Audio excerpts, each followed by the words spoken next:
Yes, good evening everyone. Welcome to the classes. Today I have a class जिसमें हम बात करेंगे चक्रवृद्धि ब्याज के बारे में। आप सबने पहले पढ़ा होगा सिंपल इंटरेस्ट, साधारण ब्याज। आज हम पढ़ने जा रहे हैं चक्रवृद्धि ब्याज। देखिए होता क्या है। सबसे पहले इसके नियम और जो संपूर्ण सूत्र है वो अभी मैं बताऊंगा आपको। जिसमें सबसे पहले है चक्रवृद्धि ब्याज। इसका फॉर्मूला क्या होता है चक्रवृद्धि ब्याज का? तो इसको हम सीआई मतलब कंपाउंड इंटरेस्ट भी बोलते हैं, और इसका जो फॉर्मूला होता है वो होता है अमाउंट, और उसमें से प्रिंसिपल को माइनस कीजिए। इसके बाद अगर आप कंपाउंड इंटरेस्ट मतलब चक्रवृद्धि ब्याज और साधारण ब्याज का अंतर 2 वर्षों के लिए निकालना चाहते हैं, तो उसका जो हमारे पास फॉर्मूला है वो फॉर्मूला है compound interest minus simple interest is equals to P into R square upon 10,000।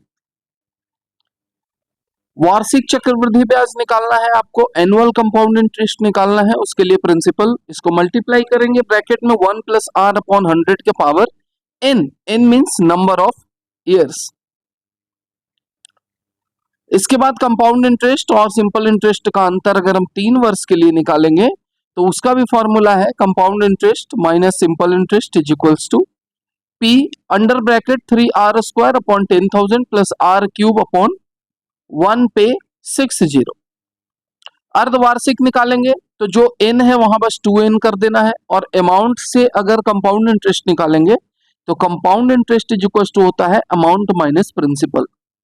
अगर त्रैमासिक निकालेंगे तो आप 1 प्लस आर अपॉन जो 200 था उसको 400 करेंगे और ऊपर में 4n लिखेंगे।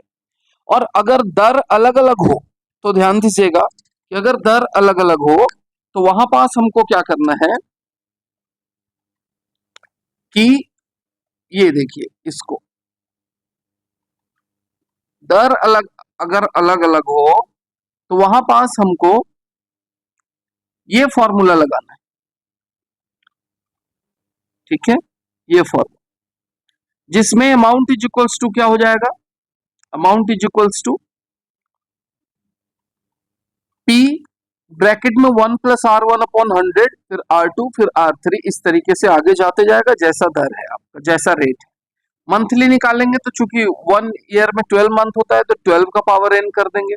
बुद्धि गणक के लिए ग्रोथ फैक्टर के लिए 1 प्लस आर अपॉन 100 का पावर n। प्रिंसिपल के लिए निकालना है तो प्रिंसिपल इज इक्वल टू हो जाएगा amount divided by 1 plus R upon 100 का पावर n। दोगुना होने का समय कि डबल कितने दिन में हो जाएगा तो n log 2 divided by log 1 plus R upon 100। Rate निकालना हो तो r is equals to big bracket small bracket a upon p का पावर कर दीजिए 1 अपॉन n माइनस 1 और मल्टीप्लाई 100। आधा होने का समय n is equals to log 1 by 2 divided by log 1 minus r upon 100। अगर मैं बात करूं टाइम निकालना हो तो n is equals to log a upon p divided by log 1 plus r upon 100। मूल्यह्रास मतलब डिप्रिशिएशन, मूल्य गिरना, तो ये हो जाएगा a is equals to p into 1 minus r upon 100 का पावर n। 2 वर्षों का चक्रवृद्धि ब्याज निकालेंगे तो हो जाएगा C I is equals to p in bracket 2r upon 100 plus r square upon 10,000। Final value लगातार अगर वृद्धि हो रही उसकी वैल्यू कितनी कैसे निकलेगी, तो final value is equals to initial value आपकी क्या थी उसको लिखेंगे और मल्टीप्लाई करेंगे 1 प्लस R1 अपॉन 100 और 1 प्लस R2 अपॉन 100 जितने भी रेट्स आपके थे। 3 वर्षों का चक्रवृद्धि ब्याज कैसे निकालेंगे, तो ये है फॉर्मूला।